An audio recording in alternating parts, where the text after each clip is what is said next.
BJP के party कार्यालय में आपने अक्सर एक शख्स को प्रधानमंत्री नरेंद्र मोदी का गाड़ी से उतरते ही स्वागत करते हुए और उन तमाम प्रेस कॉन्फ्रेंस में साइड में बैठे हुए देखा होगा जिनकी बहुत महत्ता रही है। यानी बड़े नेताओं की जब भी प्रेस कॉन्फ्रेंस रही है, एक शख्स हमेशा बगल में बैठा रहा है और अब उस शख्स को एक बड़ी जिम्मेदारी मिल गई। जी हां, नाम है विनोद तावड़े।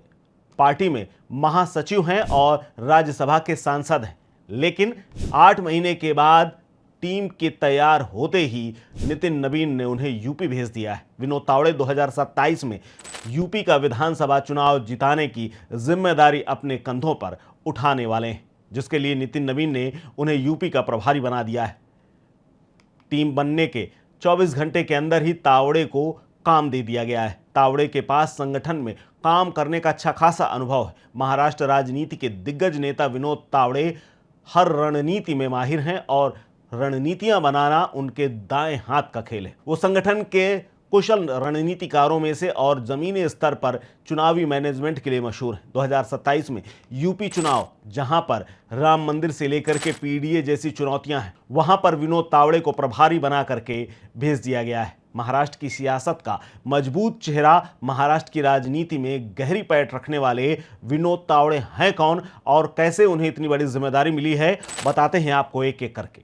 दरअसल तावड़े का जन्म 20 जुलाई 1963 को मुंबई के गिरगांव में हुआ। साठे कॉलेज से अपनी पढ़ाई पूरी की और एबीवीपी से राजनीति की शुरुआत की। तावड़े बचपन से ही आरएसएस से जुड़े रहे।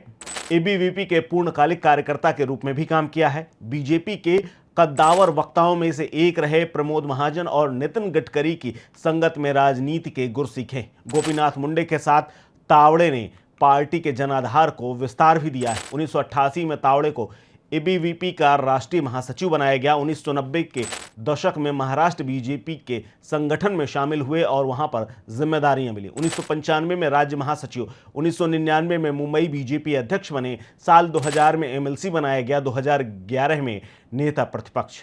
2014 में पहली बार बोरीवली विधानसभा क्षेत्र से विधायक बने। स्कूली शिक्षा, उच्च तकनीक शिक्षा और अन्य विभागों के मंत्री के तौर पर काम करने का मौका मिला। लेकिन साल 2019 आया, यानी अगले ही 5 साल के बाद उनका विधानसभा चुनाव का टिकट अचानक से कट दिया गया।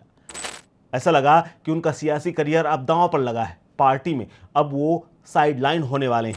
लेकिन उनका कामकाज ऐसा है कि 2019 में भले टिकट कट गया हो, लेकिन जब से राष्ट्रीय राजनीति में कदम रखा है तो उसके बाद एक के बाद एक तमाम आयाम छुए। कामकाज की बात की जाए तो यूपी का प्रभारी बनने से पहले कई राज्यों में काम करने का अनुभव। 2022 में बिहार प्रभारी बने और विनोद तावड़े बिहार प्रभारी बन करके न सिर्फ पहले तो जदयू और बीजेपी की सरकार बनवा देते हैं, बाद में 2025 में तावड़े के नेतृत्व में ही बीजेपी और जदयू की सरकार बनती है। बीजेपी की सीटों का इजाफा भी होता है और अब बीजेपी के नेतृत्व में सरकार चल रही है। इसके अलावा केरल, गुजरात, दिल्ली समेत कई राज्यों में कामकाज जाना जाता है। विनोद तावड़े इससे पहले त्रिपुरा और राजस्थान के मुख्यमंत्री चुनाव के पर्यवेक्षक भी रह चुके हैं। 2026 केरल चुनाव में वो प्रभारी रहे और बीजेपी ने अब तक का वहां सबसे अच्छा प्रदर्शन भी किया है। इसके अलावा तावड़े गुजरात, पश्चिम बंगाल, दिल्ली, उत्तराखंड, कर्नाटक विधानसभा चुनाव में भी पार्टी के चुनाव संचालन से जुड़े रहे हैं। यानी विनोद तावड़े का अनुभव यह बताता है कि भारत के किसी भी कोने को उन्होंने छोड़ा नहीं और हर कोने में जाकर के चुनाव का मैनेजमेंट किया है और अब उन्हें यूपी की जिम्मेदारी मिली है। एक बेहद संवेदनशील व्यक्ति के तौर पर भी उन्हें माना जाता है, क्योंकि यूक्रेन वॉर के दौरान भारतीयों को निकालने में अहम भूमिका निभाई थी। इसके अलावा बिहार के राज्य प्रभारी रहने के दौरान विनोद तावड़े ने संगठन को मजबूत करने का काम किया और जब लग रहा था कि वहां पर सरकार जा सकती है, वहां पर चुनाव जिता दिया।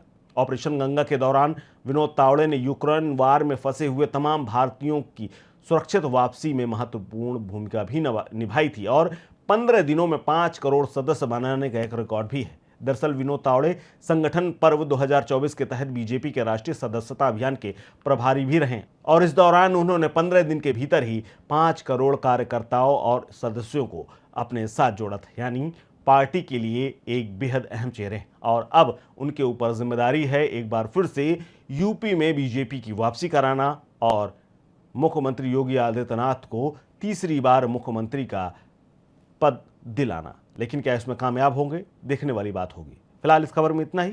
देखते रहिए स्टेट मिरर।